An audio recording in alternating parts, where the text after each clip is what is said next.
¿Qué tal? Buenos días. Bienvenidos sean todos ustedes, amigos de los medios de comunicación. Hoy estamos a miércoles 2 de febrero y estamos aquí presentes para el regreso 100% a clases que se tiene programado. Para ello contamos con el secretario de Educación, Jorge Enrique Hernández Mesa, secretario de Educación. Bienvenido, Enrique. Y también está con nosotros el secretario de Salud, el doctor Daniel Alberto Díaz Martínez. Bienvenido, señor secretario. Muchas gracias. Muy buen día, secretario. Mario, buen día. Gracias.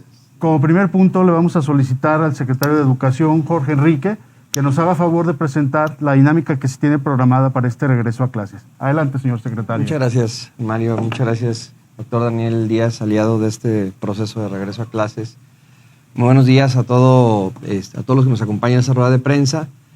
Informarles que pues, después de casi 2 años, estamos a 15 días de cumplir 2 años, justo fue el 17 de marzo del 2020, cuando se dio esa muy mala noticia de precisamente replegarnos como sector educativo, y a partir de ese repliegue que se estimaba podría ser solamente la anticipación, una salida anticipada previo a al periodo vacacional de Semana Santa, pues a la postre fueron casi 2 años, ¿no? Entonces, les voy a platicar un poco de qué estamos pensando, de dónde venimos.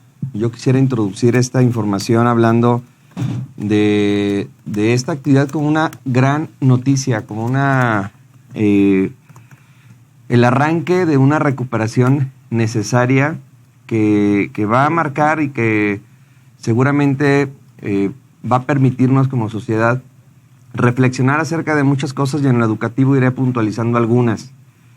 Una de las cosas que definitivamente se aprendieron en este periodo es que no es negociable la presencialidad en las aulas. Les iré pasando algunas láminas donde iremos platicando acerca de cómo ha sido este proceso, pero decía yo, los aprendizajes nos llevan a decir definitivamente la presencialidad es elemental. Y con ello, bueno, pasamos a la siguiente lámina. Les platico un poco para recordar de dónde venimos y darle sentido a esta actividad de presencialidad. Venimos efectivamente pues de ese 17 de marzo, de esa suspensión que comentaba. Posteriormente, meses de incertidumbre, 2020 con mucha incertidumbre, 2021 y bueno, todos los niños tomando clases de forma emergente, debo decir, por supuesto que no estábamos listos, no estaba lista la tecnología, la conectividad, las familias, el gobierno hicieron todos los esfuerzos. 2020 muy complicado y llegó el 2021 habiendo vivido un 2020 con esa complejidad educativa y tecnológica, con la intención de empezar a generar algunos pilotajes. Recordar también que fue el estado de Guanajuato quien empezó a hacer los primeros pilotajes, que a la postre sería pues una información muy valiosa para que después de marzo, que empezamos junto con la UNAM, con el TEC de Monterrey, con la Ibero, con algunas instituciones, esta posibilidad de regreso pudiéramos abrir en agosto, en términos generales, para muchas escuelas, y después del proceso de vacunación, este primer ejercicio de regreso. De agosto a diciembre estuvimos trabajando con un regreso, estuvimos siempre en el top 5 de los estados con mayor regreso. Así cerró prácticamente diciembre, pasó el periodo vacacional, tuvimos un repunte que todos conocemos. Esta cuarta ola nos llevó a replegarnos un poco, pero ya no a irnos por completo, que fue un aprendizaje muy importante. Y como ustedes se enteraron por la voz del propio gobernador, pues se anuncia que el próximo lunes 7 de marzo estaremos regresando al 100% a las clases presenciales. Siguiente lámina, por favor. Les platico un poco en esta recapitulación, después de 2 años, qué es lo que se hizo bien y algunas cosas habrán de conservarse. Si bien la rueda de prensa no pretende ser profundamente académica, sí debemos decir elementos importantes que se tienen que rescatar, reconocer y seguramente mantener en el sistema educativo. Ante ello, platicar que el estado de Guanajuato ha sido reconocido por ser el estado que más cuentas de Microsoft, específicamente con toda la paquetería de Microsoft y concretamente con Teams, y con Google Classroom somos una de las entidades que más cuentas ha abierto. Esto ha generado una dinámica de inmersión muy importante que ha sido reconocido durante este tiempo. Otro proyecto que ha sido inclusive replicado no solamente en México, sino en otros países, es el proyecto de Concuprice, que hoy, se habla mucho de la necesidad de generar concreción curricular. Guanajuato lo hizo a través de este proyecto. Para hablarlo de manera sencilla, no se puede entregar el 100% del plan y programa de estudios. No podíamos hacerlo por falta de tiempo y de conexión. Tuvimos que elegir lo elemental. Y hoy estamos eligiendo, además de lo elemental, lo indispensable en un proyecto con UNESCO, con Fundación Natura. La intención es que nuestros estudiantes tengan lo verdaderamente necesario para continuar. Y hablo de esto porque el regreso a clases presenciales permite que todo esto se dinamice. Sucede que con el tema de la pérdida educativa y en muchas ocasiones también con lo emocional, no es como otras enfermedades, no es como algunas cuestiones netamente visibles que pudieran dar el diagnóstico de cómo está nuestra juventud y nuestra infancia. La realidad es que hay un daño muy importante. El daño fue para los que tenían menos oportunidades. Y justo ahora que estamos en este proceso de regreso es que estamos con la esperanza de ir retomando poco a poco un proceso que llevará seguramente años de recuperación académica, de recuperación socioemocional, psicomotricidad y todo aquello que no se ejerció de forma ideal en este tiempo. Hacemos la narrativa del plan piloto que ya comenté. Las guías de salud, dicho sea de paso, habremos de modificar nuestra guía de salud, por supuesto, que estaba totalmente diseñada para vivir este proceso pandémico. Ahora habrá cambios para vivir este proceso como un proceso, digamos, dentro de la naturalidad endémica, una enfermedad adicional de las que pudiéramos tener dentro del aula y con ello tener un tratamiento o un giro hacia, en general, la buena alimentación, los cuidados, la salud mental, el ejercicio, el deporte como un ejercicio transversal, y esto pues conecta totalmente con lo que haremos con Planet Youth. De tal manera que la guía de salud, si bien seguirá dando instrucciones de cómo cuidarse, seguiremos con los filtros, seguiremos con las actividades de cuidado ordinarias que teníamos dentro de la escuela. Lo real es que habremos de dar un paso adelante. Hay una modificación respecto al tema de la distancia. Hay salones que permiten seguir con esa distancia y lo seguiremos haciendo.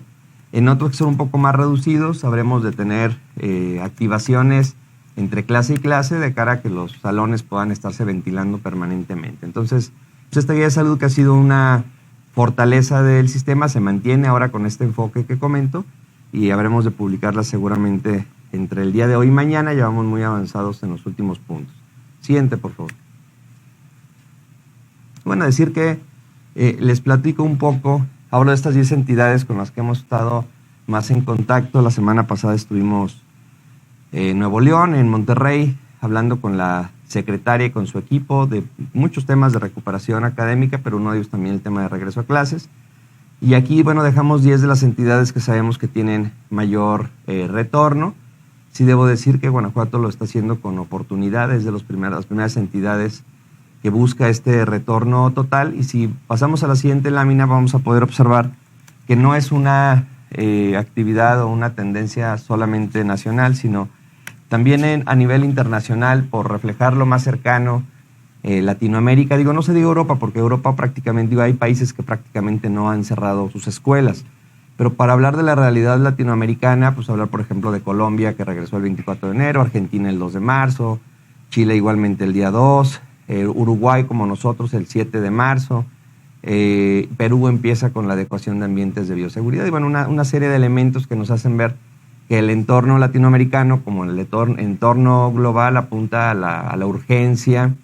La UNESCO, en su último documento publicado el pasado agosto, donde habla del Pacto Educativo Global, y donde habla de la situación que estamos viviendo, habla específicamente de la necesidad de generar un nuevo contrato social, poniendo a educación en el centro del desarrollo de las naciones, y saca este documento hablando de la urgencia del regreso a clases, de tal manera que este regreso de Guanajuato en el entorno nacional es una tendencia, en el entorno latinoamericano e internacional también, de tal suerte que creería que Guanajuato se suma a estos estados que reconocemos la presencialidad como un acto elemental en el desarrollo socioemocional y educativo de nuestros estudiantes.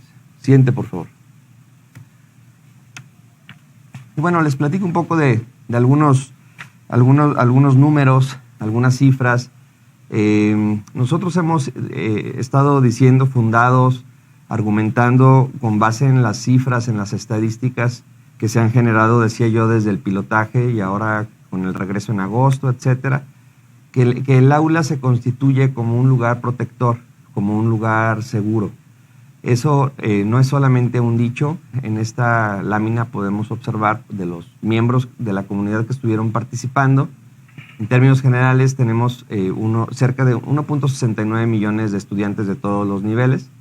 De esos, a la fecha, en la actualidad, 1.36 están participando con algún grado de presencialidad, que hemos ido informando periódicamente, que ha ido en las últimas semanas a la alza, por supuesto. Y de esa cantidad hemos tenido 3.942 contagios. El índice es de 0.29. El índice es muy bajo. Hemos afirmado, basándonos en estas cifras, que es mucho más probable que un estudiante pueda enfermarse en la dinámica habitual del día a día, que debemos decirlo, es ya de movilidad, padres de familia trabajando, los niños a veces acompañados, a veces no, y esta dinámica puede ser mucho más riesgosa que la vivencia áulica. Entonces, el hecho de regresar a las aulas, creemos además que es llevarlos a un lugar seguro, no solamente por lo propiamente educativo o socioemocional, sino propiamente porque en la escuela también se ha educado desde marzo pasado para el cuidado de la pandemia. También en eso se educó, también en eso se prepararon a los maestros. Podría narrar decenas de webinarios donde la Secretaría de Salud, con diferentes temáticas, fue capacitando a todas las maestras y maestros de todos los niveles, y que cuando empezamos a abrir nuestras escuelas estaban preparados para llevar a cabo los cuidados. Eso se mantiene, y estas cifras respaldan esta sensación, esta cualidad que tiene el aula de mantener con altos estándares de seguridad a nuestras infancias y juventudes. Siguiente, por favor. Y bueno, aquí el gráfico de contagios. Vemos los alumnos en presencialidad en función del tiempo, y con ello nos podemos dar que el incremento de presencialidad pues no subió esa curva baja de contagios. Nos encontramos en este momento con 48 contagios de la última semana. Digo, realmente pues ha sido algo mucho más bajo. No tengo yo las cifras, a lo mejor aquí el secretario de Salud nos dirá, pero yo creo que hay más contagiados de una gripa normal, de muchas enfermedades que habitualmente tenemos en el aula que hoy propiamente de COVID. El ambiente es seguro, el ambiente es muy bueno, hay una clara diferencia entre las niñas y los niños que participan de forma presencial. Para quienes han podido tener la oportunidad de tener una vivencia de aula, debo comentar que es notorio. En el pasado uno llegaba a un aula y era frecuente pedir silencio porque pues bueno, estaban platicando y traían ellos el ambiente netamente académico. Hoy a veces hay que pedirles que hablen. Hay un silencio en las aulas, ¿no? El desarrollo socioemocional no se aprende, se vive. Y entonces hoy, decía yo, el ambiente en las aulas pues es ir regresando a esa convivencia, ese ánimo que durante los últimos 2 años perdimos. Muchos casos de nuestros estudiantes apenas están conociendo su escuela, apenas están conociendo su grupo. Los papás que al principio estuvieron velando por el desarrollo académico, en el cuidado de las tareas, ya están trabajando. Entonces, creo que este regreso a clases está en medio de todas estas situaciones. Regreso casi de cualquier tema que hablo, vuelvo a regresar para hablar de cómo están nuestros niños, porque al final, si hablamos de regreso a clases es porque hay una necesidad clara. Siguiente lámina, por favor. Y aquí algunas de las cifras de cómo estamos, cuántos estudiantes están participando, cuántas escuelas, cuántos docentes. Decir que este regreso a clases presenciales en su totalidad pues ha sido muy secuenciado. Hemos sido muy respetuosos de la voluntariedad. A lo mejor alguien se preguntará y me puede narrar algún caso extremo. Yo ahorita platicaré de algunas escuelas que todavía tenemos como un reto de mantenerlas adecuadas, listas. Hay algunas que todavía no están listas. La gran mayoría están en perfectas condiciones para poder regresar con los servicios básicos, con la plantilla de maestras y maestros disponible. Pero vaya, al final sí debo decir que tenemos una larga lista de cosas por hacer. No estamos en una situación perfecta, decía yo, de los casos que se puedan narrar en términos de particularidades. Por supuesto que estaremos dispuestos a atender, como con cualquier otra enfermedad, ¿no?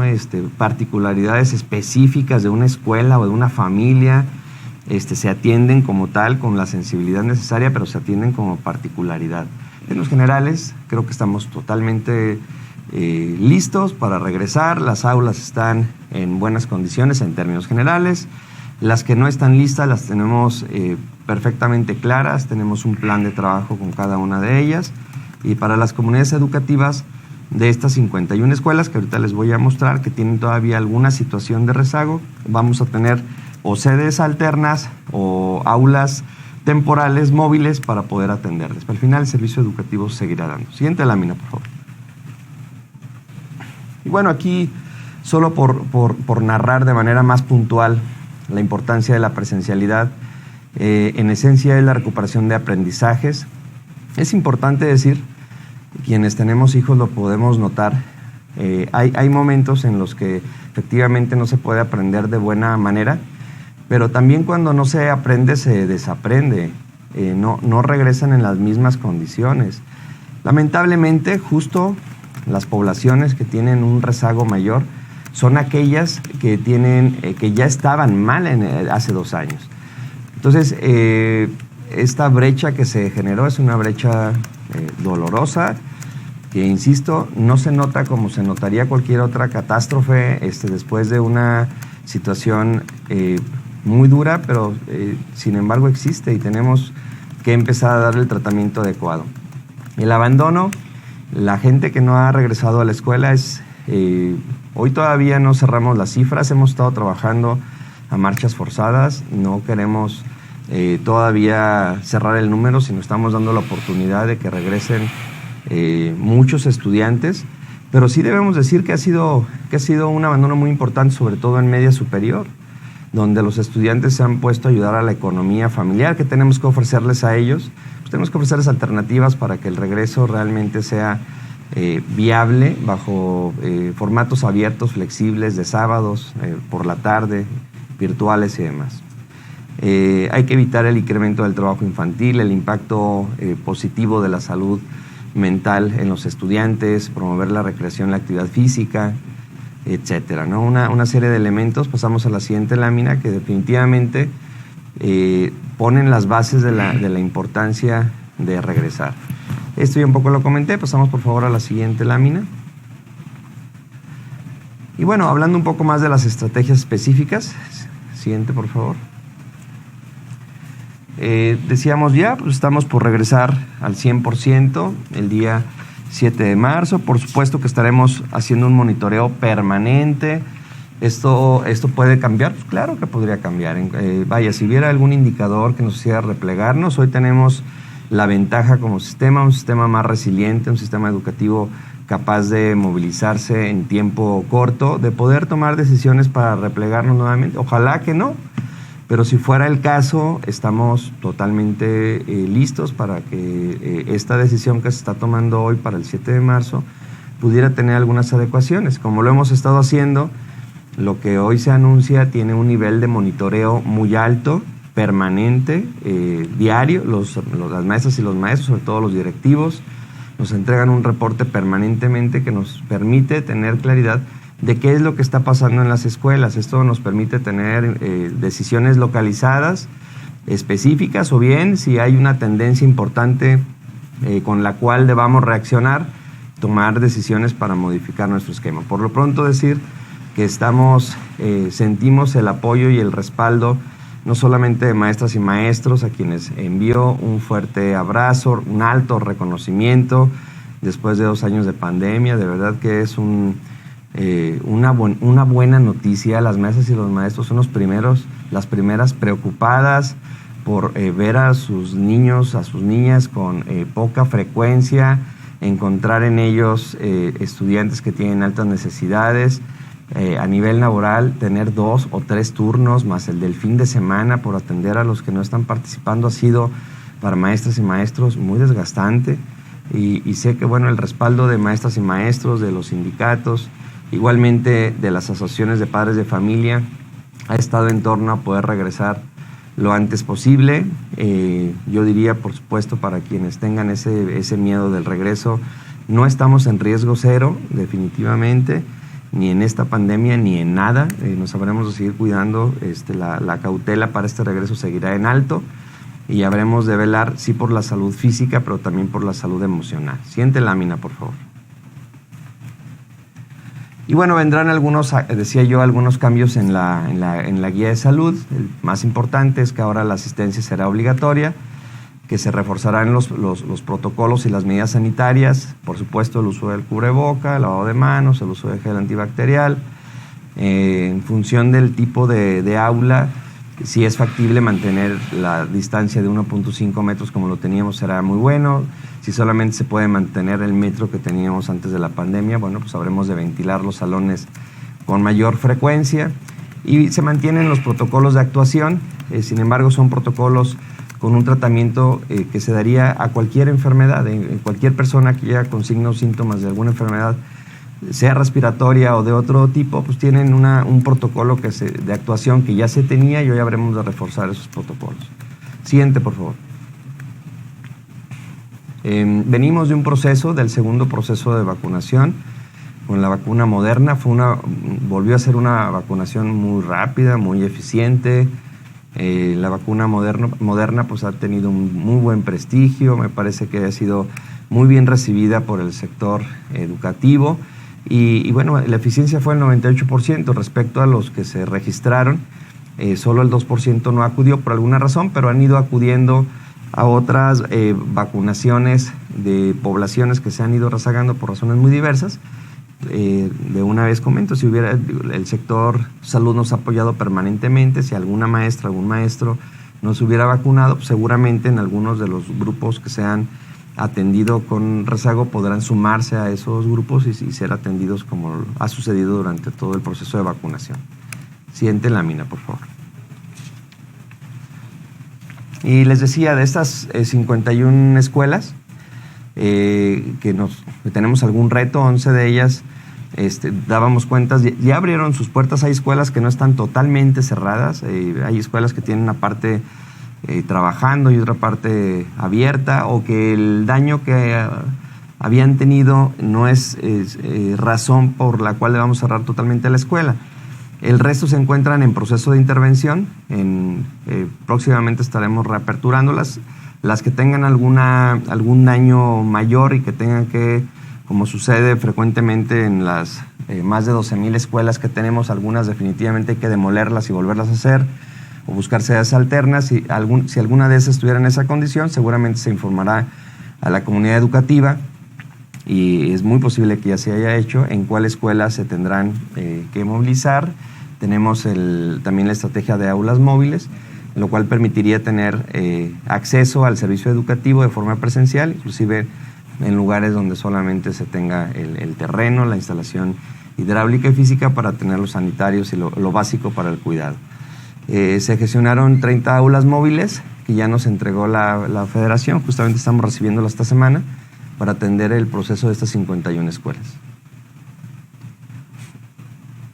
Siguiente, por favor. Y bueno, hay 4 prioridades ahora con el regreso presencial, que irán marcando mucho de lo que hagamos. El primer, y esto con ello una invitación a la sociedad en general. Primero, todas y todos a la escuela, ¿no? Es importante que tengamos eso claro. No hay mejor lugar para el desarrollo de una niña, de un niño. Decía yo que ha habido bajas importantes de presencialidad en el nivel de preescolar, de educación básica y en media superior. En preescolar, para hablarlo de una forma sencilla, los padres de familia, algunos creen que no es tan relevante enviarlos a esa edad. Decir que esas etapas fundacionales son elementales, sustantivas, son críticas para el desarrollo futuro de las habilidades y de las capacidades cognitivas, socioemocionales de las niñas y de los niños. Es muy importante que vayamos todos a la escuela. Segundo, pues que nadie se quede atrás. En este esfuerzo por regresar a la escuela, uno es estar físicamente atendiendo la presencialidad de la clase. 2, es evaluar cómo están nuestras niñas y nuestros niños, tanto en el plano socioemocional como en el plano académico, cómo están en los procesos básicos de lectoescritura, que hemos tenido un rezago importante, y en matemáticas. Hemos hablado en el pasado de una prueba llamada RIMA, prueba estandarizada construida en Guanajuato, dado que ya no se han hecho las pruebas estandarizadas a nivel federal. Esta prueba es una prueba de más de 700,000, aplicada a más de 700,000 personas de primaria alta y de secundaria, que dará una claridad importante de dónde se encuentran nuestros estudiantes. Que viene después de ello, pues muchos procesos de recuperación académica, que viene pues hacer tutorías, mentorías, círculos de estudio, trabajos a contraturno, los fines de semana, las tardes, recursos educativos didácticos y una serie de cosas que permitan alcanzar los niveles esperados, y sobre todo, como decía yo, reconocer que tenemos que ir por lo fundamental, por lo esencial, por los conocimientos elementales. Siguiente, por favor. Y hay dos figuras específicas. Número 1, el número 3, pues vamos con el tema del reconocimiento fuerte a los docentes. Esta recuperación educativa no se va a dar sin el compromiso, que no se hubiera dado sin el compromiso de las maestras y los maestros. Me parece que es muy necesario que como sociedad tengamos un alto reconocimiento y algunas líneas específicas que vamos a trabajar para el tema del reconocimiento de la figura docente. Una sociedad no puede salir adelante si no tiene maestras y maestros fuertes, y esa línea será muy relevante. Y finalmente, el tema de las familias como cuarto punto. No podemos tener una narrativa de recuperación en la escuela sin contar con el apoyo en casa de las familias, de los madres, padres de familia. Y reconocemos que, hoy hablamos de estudiantes con un perfil que requerimos, con un perfil de siglo XXI, capaces de tener efectivamente ciertos aprendizajes o habilidades muy desarrolladas, pero también muy influenciados por una época de cambio tecnológico muy relevante. Ya ves, como padres de familia, no sabemos netamente qué hacer cuando nuestros hijos están, cuánto tiempo pueden estar en pantallas, cómo tratar esto que parece bueno, pero al final pudiera convertirse en alguna ludopatía, cómo acompañar este proceso de niños que están impregnados de una época de cambio y que sin duda no serán los mismos niños que teníamos hace 2 años. La alianza con las familias es muy importante. Estas son las 4 líneas. Con esto cerraríamos la información general en torno a cuáles son las estrategias, cuáles son las razones que nos llevan a tomar esta determinación del regreso del próximo 7 de marzo, cuáles son los retos que estaremos enfrentando y cuáles son las mediciones que nos irán haciendo cambiar, modificar o mantener lo que hoy estamos proponiendo. Muchísimas gracias, Jorge Hernández, por tu presentación. Y bueno, ya tenemos por aquí varias preguntas de los medios de comunicación que amablemente nos han hecho llegar. Vamos a iniciar con la primera pregunta, que es relativa a algunos padres de familia que tienen por ahí pues ansiedad sobre el contagio, el riesgo del contagio de los niños al regreso a la escuela, y también nos preguntan en general cuál es la situación de estos niños que van a regresar, las vacunas que se han aplicado, si tenemos el registro de los niños que tienen COVID o influencia. Entonces, le pedimos al secretario de Salud si nos hace favor de darnos este panorama sobre la situación que tienen los menores. Sí, yo creo que es un muy buen momento, como lo ha mencionado el secretario de Educación, para que se dé el regreso a clases presenciales al 100%. Estamos en un 7% de ocupación hospitalaria, es uno de los porcentajes de ocupación más bajos que hemos tenido. Hoy en día ocupamos el lugar número 20 en cuanto a la tasa de incidencia de casos activos a nivel nacional, solamente con el 3.2% del total de los casos. La mayoría de los casos en el estado de Guanajuato se concentran en ciudades grandes que tienen mucha movilidad, como León, Irapuato, Celaya. Ha bajado por debajo del 70% la positividad, y a pesar de que hemos dirigido las pruebas a quienes tienen signos o síntomas de la enfermedad. Ya no estamos haciendo en este sentido pruebas abiertas, sí estamos haciendo un monitoreo muy importante, vigilancia epidemiológica, no se le niega la prueba absolutamente a nadie. Ha bajado mucho la tasa de letalidad, y la letalidad se concentra en personas mayores de 70 años que tienen la particularidad que no se vacunaron o que no tienen un esquema completo. El 82% de ellos coinciden en que no tenían vacuna o no tenían un esquema de vacunación completo. Creo que este 0.29% del total de los casos que hemos reportado como positivos y que se han dado en niños que acuden a la escuela, no se han dado en la escuela. Los niños se han contagiado en otros lugares. Entonces la escuela resulta ser un factor protector. Hasta el momento hemos aplicado 8.79 millones de vacunas, más de 3.5 millones de esquemas completos. Hemos dado continuidad a la estrategia Plan de Ayud, presentando los resultados de los factores protectores y los factores de riesgo en los municipios, y hemos comprobado que la escuela es un factor protector para la salud mental de las niñas, los niños y los jóvenes. Disminuye desde luego la deserción escolar, la depresión, el riesgo suicida, el embarazo en adolescentes, el bullying, y afortunadamente también las maestras y los maestros se han vacunado. En jóvenes de 12 a 17 años, que es donde hemos aplicado la vacuna Pfizer, hemos aplicado más de 600,000 dosis. Si bien ha habido casos en niños, realmente la mayoría de ellos se ha recuperado. Seguiremos haciendo una vigilancia epidemiológica en lo general, pero haremos un énfasis muy importante en las escuelas en este regreso a clases.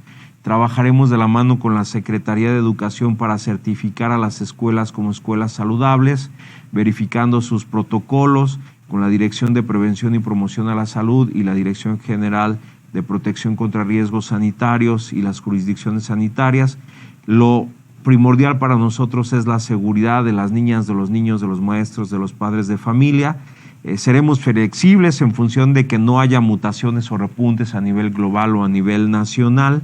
Desde luego que esto nos hará, como lo hemos hecho durante estos 2 años, revisar la estrategia. Hoy tenemos un bajo índice de contagios detectados en la escuela, ya lo comentamos, y seguiremos con la capacitación en cuanto a la definición operacional de casos con los comités participativos en materia de salud que tiene la Secretaría de Educación.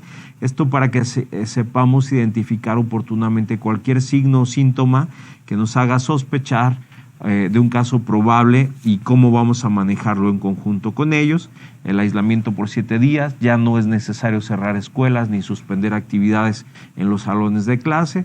Estudiaremos al niño o a la niña, a sus familiares y a sus contactos y daremos un seguimiento muy puntual. Entonces, todos estos elementos realmente en este momento nos permiten tener un regreso a clases mucho más seguro. Felicidades por lo que está haciendo la Secretaría de Educación, a las maestras, a los maestros, al sindicato, a los padres de familia y desde luego el liderazgo del secretario de Educación, Jorge Hernández, es lo que ha hecho que Guanajuato pues sea un referente nacional en este modelo de regreso a clases de manera presencial. Muchas gracias. Felicidades. Muchísimas gracias, señor secretario. Vamos con la siguiente pregunta que nos llega. Es referente a las expectativas que se tienen para las primeras 2 semanas de la asistencia en cada nivel educativo, en este regreso 100% presencial. Con todo gusto, Mario. Mira, estamos en este momento, decía yo que no venimos de de escuelas cerradas. Tenemos prácticamente un 78% de las escuelas participando con algún nivel de presencialidad. De ese 78%, cerca de un 30% ya están al 100% participando. Entonces, lo que este anuncio hace es ampliar ese nivel de exigencia, primero para nosotros como sector educativo y segundo para madres y padres de familia, respecto a esta necesidad de empezar a atender esta necesidad socioemocional, esta crisis académica de aprendizajes que hace 2 años empezó y que es importante saber que el regreso es solo el principio de un proceso de recuperación. Entonces esperamos que a partir del lunes estemos con el 100%. Yo insisto que si hay alguna particularidad, como en cualquier otra enfermedad, seguramente podemos tener la posibilidad de dialogar, pero el servicio será presencial. Muchísimas gracias, señor secretario. Otra pregunta que nos llega es si se seguirá permitiendo esta tolerancia que había para no reprobar a los alumnos, si se va a atender ese tema, se va a seguir dando prioridad. Mira, en ese tema es una disposición federal que las maestras y los maestros saben que en el ciclo pasado se tomó la determinación de no reprobar, de ser muy tolerantes en el tema. Nosotros tendremos que esperar a ver cómo viene esa disposición federal. Lo que este sistema educativo, el de Guanajuato, cree es que, como nunca antes vamos a tener en los grupos una composición muy heterogénea de niñas y de niños. Tendremos que trabajar de uno por uno para saber dónde están y qué procesos de recuperación les convienen. Cuando uno tiende a clasificar por aprovechamiento y con ello en una calificación, ordinariamente estamos tratando de llevar a la homogeneidad del grupo para que la clase más o menos se aprovechara por todos. Hoy el esfuerzo académico es muy alto. Insisto, cuando yo hablaba de la maestra y el maestro como factor clave para el desarrollo de esta estrategia, no es un dicho que no tenga fondo. Es claro que el esfuerzo de cada maestra y maestro es ver dónde se encuentra cada estudiante y trabajar en ese proceso de recuperación de forma individual. No esperemos que los niños puedan consumir la información y el aprendizaje que no tuvieron el año pasado, más el de en semanas o en meses. Estos procesos serán largos. Yo creo que la Federación habrá de tomar la mejor decisión respecto al tema de la reprobación, pero basado o fundado mucho en estos criterios, que más allá de la calificación es entender que tenemos una población muy heterogénea, con procesos de aprendizaje muy dispares y que con ello tenemos que ser muy empáticos, muy conscientes de cómo se encuentra nuestra población por el momento. Muchísimas gracias. Otra pregunta que nos llega es si hay una estrategia para concientizar a los padres de familia para que escriban a sus hijos, sobre todo en la etapa preescolar, bueno, se considera una educación elemental, y también es importante, bueno, saber si tenemos un número aproximado de los alumnos que han desertado o que ya se perdió contacto con ellos. Sí, mira, con cierta comunicación intermitente, nosotros decíamos que no hemos querido cerrar cifras, pero para hablar de comunicación intermitente, que es ese alumno con el que tuvimos periódicamente contacto, posteriormente no, esto no es sinónimo de que hayan abandonado el sistema educativo, pero hay más de 40,000 en esta condición, 40,000 estudiantes que veíamos en algún momento, en otro momento los dejábamos de ver y que al final al menos tienen un rezago muy importante. Y respecto a las estrategias para esta población y para todas, cuando al final decíamos los 4 puntos en los que nos vamos a enfocar, empezábamos con el primero era relativo a todos a la escuela, el regreso de todas y de todos a la escuela. ¿Qué viene para nosotros? No nada más campañas de aire, que sin duda las habrá. Yo creo que habremos de hacer el esfuerzo por clarificar qué es lo que realmente está pasando. Yo insisto mucho en que uno puede ver a una niña o un niño aparentemente bien. Los papás pudieran decir, pues está bien mi hija, mi hijo, pero cuando uno explora y encontramos que tú le das a un libro a una niña o a un niño en tercero de primaria, no tienen la mínima capacidad de leer el texto, de comprenderlo, pues esas capacidades fundacionales van a repercutir en los siguientes años. El esfuerzo que nosotros tenemos para estas, no solo campañas de comunicación, sino esas campañas de concientización, se vincula con el último punto de los 4 que les dije de los padres de familia. Mucho tenemos que hacer para decirles a las madres padres de familia lo relevante que es que sus hijos estén en la escuela. Si el Estado de Guanajuato tiene esa enorme capacidad de recibir a ese 1.7 millones de estudiantes y darles una oportunidad educativa, yo creo que no les aprovecha. Además, debo decir con toda claridad, es una obligación legal que los padres estén llevando a sus hijas y sus hijos a la escuela. Entonces yo creo que, pero más allá de lo punitivo, yo creo que están los hijos de por medio. Ya veremos de hacer diversas campañas para concientizar al respecto. Muchísimas gracias, señor secretario. Bueno, también aprovechando, una duda que nos llega es si definitivamente pues ya no habrá clases de manera virtual. O sea, todos tienen que regresar, ¿verdad? Mira, no se va a retirar esa magnífica oportunidad de ampliar Anteriormente teníamos un tiempo en una escuela, que era un tiempo y un espacio definido, y a partir de eso se programaba todo el aprendizaje.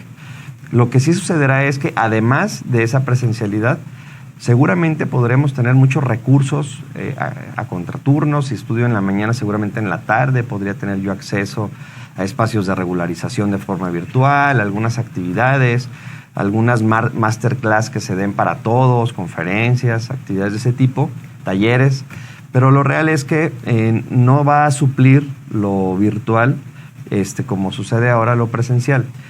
Eventualmente, si alguna escuela por alguna actividad específica, pero no relativa a la pandemia, tiene ese tipo de conexiones, por supuesto que son bienvenidas. Sin embargo, sí hay que ser claros en decir que el servicio educativo ahora será de forma presencial al 100%. Muchísimas gracias. Otra pregunta que nos llega es, para aquellos niños o niñas que se quedaron a la mitad del ciclo escolar y que quieran regresar a algún nivel, ¿habrá tolerancia o se podrá dar de baja o va a haber tolerancia para que se adapten? Toda la tolerancia, estimado Mario, y medios de comunicación que nos acompañan, audiencia, toda la tolerancia. En este momento, el regreso a clases, el primer objetivo es que estén físicamente en la escuela. El segundo objetivo es hacer un plan de recuperación, lo que mejor convenga a cada estudiante. Yo decía que era muy factible, era posible, lo dije cuando hablaba de los de media superior, que el plan educativo que hoy se ofrezca no sea el mismo que tenían. Y hablo, si me refiero a esa población de media superior que posiblemente está en actividades productivas, ayudando a la economía de la familia, que además es algo loable. Posiblemente podría ser mejor opción ofrecerles el bachillerato del SABES, que es los sábados, o la Universidad Virtual del Estado de Guanajuato, la prepa abierta. Es decir, vamos a estar muy abiertos para conectar lo que ya tenían, que no tengamos callejones sin salida. sea donde sea que se hayan quedado, debemos encontrar una manera de conectar para que el proceso educativo siga firme. Lo digo con toda claridad porque es un mensaje para toda la comunidad educativa, pero también para todas las madres, padres de familia, que nadie sienta que ya perdió el hilo de la educación. Sé que pasaron 2 años, pero justo el reto que nosotros estamos teniendo es ser más flexibles que nunca, que llegues a la escuela con toda facilidad, que a partir de que llegues veamos qué es lo que tenemos que hacer juntos para recuperar, pero efectivamente que no sea una limitante el hecho de creer que pues ya se me fue el barco, ya se me fue el tren, ya dejé de estudiar hace tanto tiempo, yo creo que ya no puedo. Buscaremos los mecanismos. Eso es un compromiso de la Secretaría de Educación. Muy bien, secretario. Otra pregunta que nos llega de varios medios es si se va a apoyar la oferta de las escuelas de tiempo completo para completar los planes de estudio.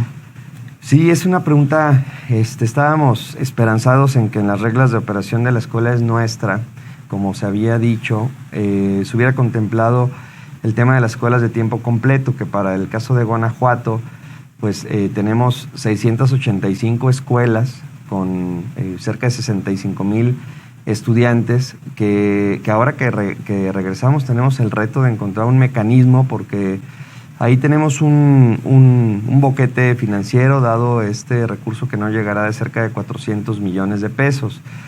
¿Qué tendríamos que hacer? Pues analizar escuela por escuela, buscar elementos de organización escolar. En algunas escuelas sucede justo así, seguramente tendremos que conversar con el DIF, tanto estatal como municipales, encontrar alternativas, porque este programa que yo considero era muy importante para un nicho de la población que requería, en principio, antes de educarse, estar bien alimentados. Ahora tenemos que buscar otras estrategias. Es muy lamentable.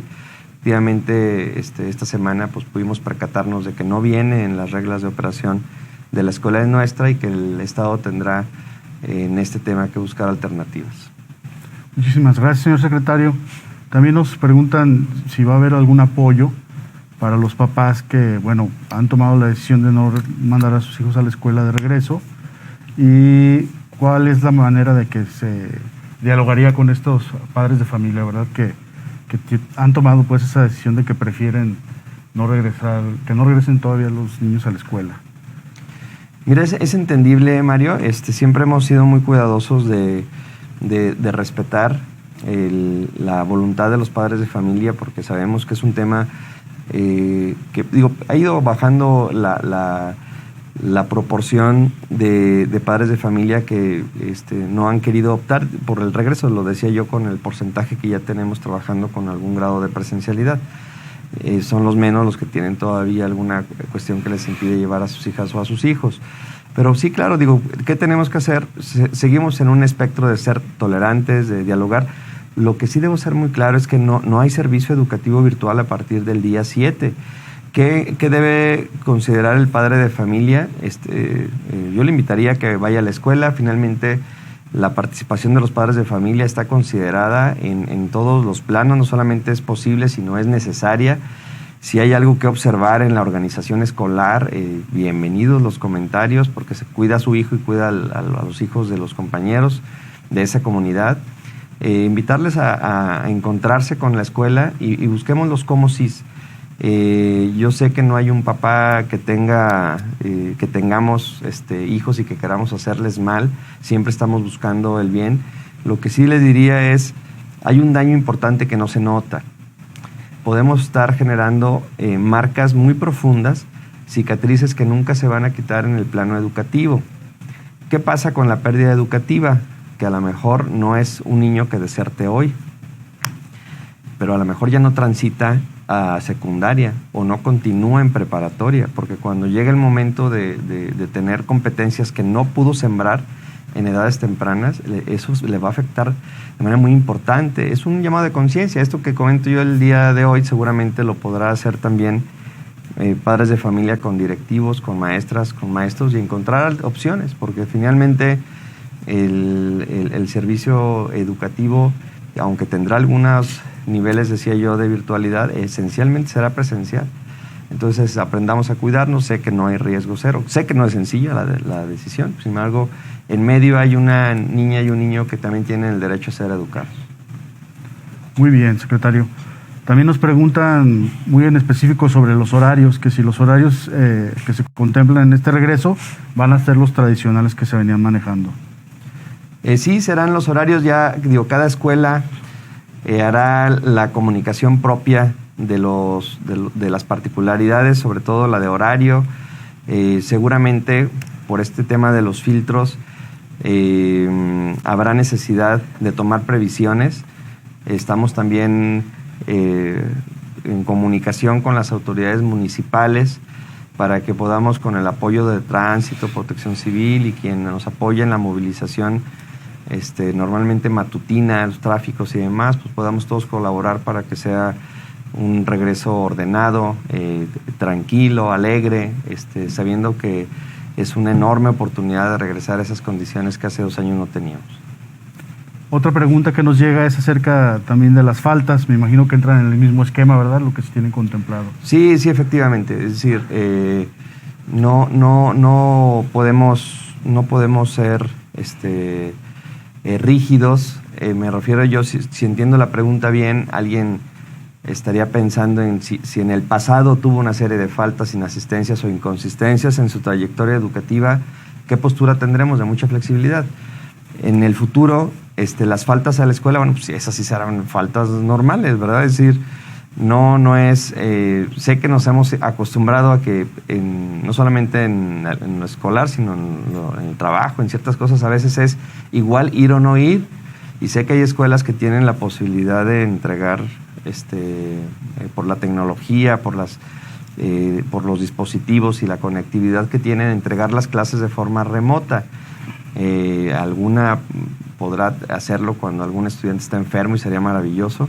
Pero debo decir que en términos generales el servicio educativo, la gran mayoría de todas las actividades serán presenciales. Entonces, si la pregunta iba en el sentido de si faltar no importa, no, sí importa. Sí es invitar a que estén presentes en los horarios y lugares disponibles para ustedes. Muchísimas gracias, señor secretario. Una pregunta que nos llega para el secretario de Salud es acerca de los menores que han fallecido en esta pandemia y sobre todo, pues bueno, quienes tenían comorbilidades. Sí ha habido lamentablemente fallecimientos. La estadística pues la actualizamos continuamente. Mira, de los 25,000 casos que se han confirmado de manera global en estos 2 años de pandemia, lamentablemente han perdido la vida 62 menores de 19 años. 11 de ellos han ocurrido en el 2022, el resto en los meses y años previos. Sí ha habido lamentablemente contagios en niños y pérdidas de vidas humanas. Los niños son muy fuertes y lamentablemente los casos donde hemos tenido algún fallecimiento está asociado a algún problema en su sistema inmunológico, alguna depresión. Son niños con leucemia, con alguna enfermedad crónico-degenerativa, con enfermedad renal crónica. La mayoría de ellos quienes lamentablemente pues sí se contagiaron y llegaron a perder la vida. Muchísimas gracias, señor secretario. Otra pregunta que tenemos por aquí es acerca del desglose que tenemos por estudiantes que no regresaron, nos piden de preescolar, primaria y secundaria. Bueno, ya lo comentó, señor secretario, que ese proceso va a iniciar, ¿verdad?, para hacer el análisis y darle seguimiento. Sí, efectivamente, decir a este momento cómo se ha presentado este fenómeno.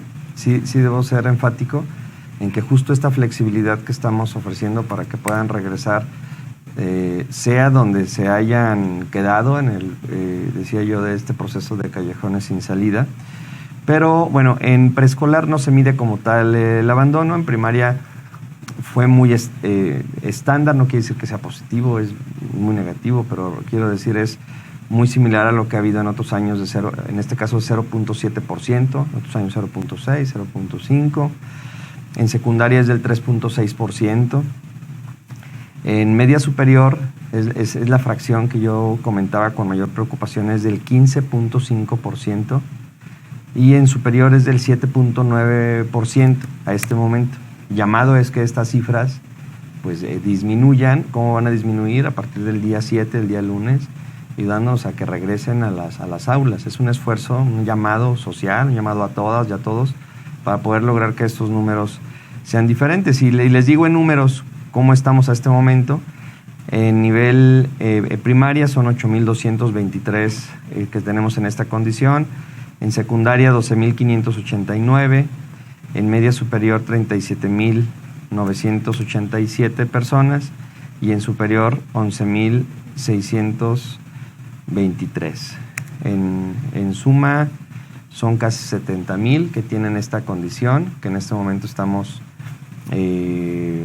con poca conectividad con ellos, que esperamos que a partir del día lunes puedan regresar y que podamos regularizar sin duda los aprendizajes y sus procesos académicos y administrativos al margen de donde se hayan quedado. Muchísimas gracias, secretario. Otra pregunta que nos llega es acerca del programa Planet Youth y es más como una duda. Nos preguntan que si el operativo Mochila, vigilancia de proveedores, está incluido con las pláticas con los padres de familia en Planet Youth. Bueno, puede ser contestada por ambos, ¿verdad? Adelante. Bueno, justo ahora estamos haciendo entrega de los primeros resultados a los municipios. Los alcaldes con cada uno de sus directores, con los ayuntamientos, implementarán parte de estas estrategias. Cada uno de ellos revisará las particularidades en función de los riesgos. Y esto es algo muy dinámico, entonces nosotros lo que haremos son recomendaciones a las autoridades municipales y a las autoridades educativas. Es un proyecto multidisciplinario, además de ser muy bonito, la verdad es que abarca muchos aspectos y existen estrategias que implican que haya responsabilidades de varios sectores. Entonces esto posiblemente se hará como se ha hecho en otro momento, en otros países y en otros estados. Si se identifica desde luego algún riesgo, esto ayudará mucho a limitarlos. De parte nuestra, Planet Youth ha sido un proyecto que estará desde muchas aristas, desde muchas ópticas, inmerso en el desarrollo, en el despliegue permanente de las escuelas. Nosotros hemos recibido de cada escuela de los municipios donde ya se aplicó esta encuesta información muy valiosa que ahora justo con los procesos de organización escolar y también relativo a los temas de regreso habrán de derivar es una guía muy importante que permite organizarnos con padres de familia, con la comunidad acerca de espacios específicos que estén provocando algún riesgo para nuestros estudiantes. Naturalmente tendremos la capacidad de identificar específicamente nombre y apellido quienes están en alguna situación de riesgo. Esto cambia la dinámica respecto a la formación de espacios de protección, de convivencia, no nada más la escuela como tal en sus horarios académicos, sino por ejemplo ahora estamos buscando la apertura de todas nuestras escuelas a contraturno, es decir, si es turno matutino y en la tarde estaba cerrado, pues estamos buscando la apertura de esa escuela por la tarde para que sea aprovechada para actividades de yoga, de gimnasia, pláticas, zumba, es decir, todas las actividades tanto para la comunidad como para los estudiantes. Queremos que todas las canchas que tenemos, más de 7,000 canchas en todo el estado, pues ojalá se usen todos los días, todas las tardes. Y vuelvo al punto, el diagnóstico que tenemos nos permite poner énfasis en los temas que particularmente en cada escuela sean necesarios. Muchísimas gracias. Bueno, es así como llegamos al final de la rueda de prensa. No me resta más que pedirle su mensaje final. Adelante, señor secretario de Salud. Muchas gracias, con su permiso, señor secretario. Pues hay que seguirnos cuidando, la pandemia no ha terminado. No hemos dicho que esto ya haya concluido. El virus llegó para quedarse, se comportará como algo endémico. Las decisiones que estamos tomando las estamos haciendo con evidencia científica, buscando las mejores prácticas y desde luego analizando las particularidades que tiene nuestro estado, cada municipio e incluso cada escuela. Eso se está haciendo.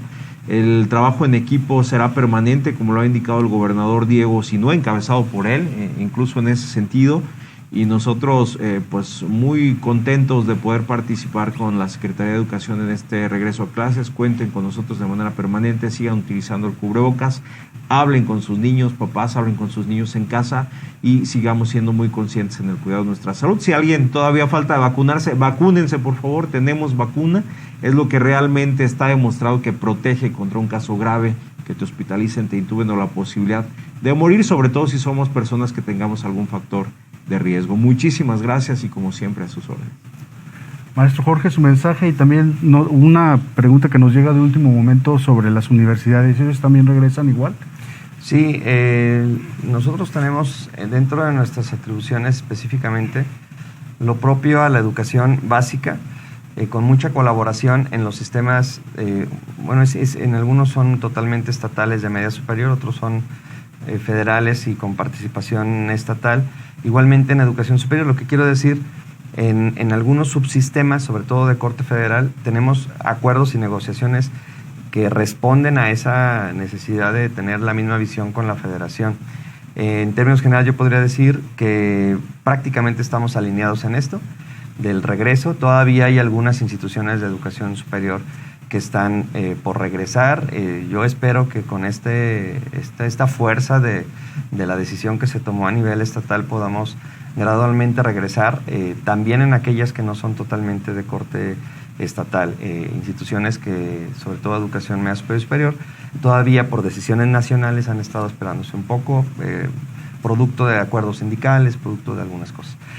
Pero bueno, en general, Guanajuato estará próximamente de regreso prácticamente en todos sus niveles. Y como mensaje final, Mario, agradecer mucho la oportunidad de estar sentado en esta mesa hoy con esta noticia del regreso a clases, pero sí en otras mesas donde lo que ha resaltado el aroma, el sentimiento ha sido de mucha gratitud por parte del sector educativo hacia Daniel Díaz, el secretario de Salud, que ha sido un baluarte en este proceso de regreso desde el principio, y todo su gran equipo que de verdad lo hemos constatado momento a momento. Hablaba yo de los procesos de vacunación, pero en general, vaya, creo que todos tenemos alguna historia que contar donde tenemos esa gratitud con el sistema de salud propio o de algún cercano, algún familiar.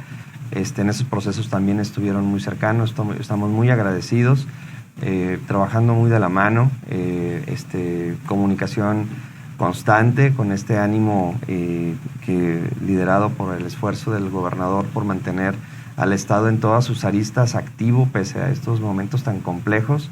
Hoy se toma la decisión del sector educativo que en el escenario estatal respecto a esas sensaciones de futuro pesa muy importante, porque es sembrar hacia ese Guanajuato que debería tener ciudadanos preparados, listos, dispuestos, conscientes.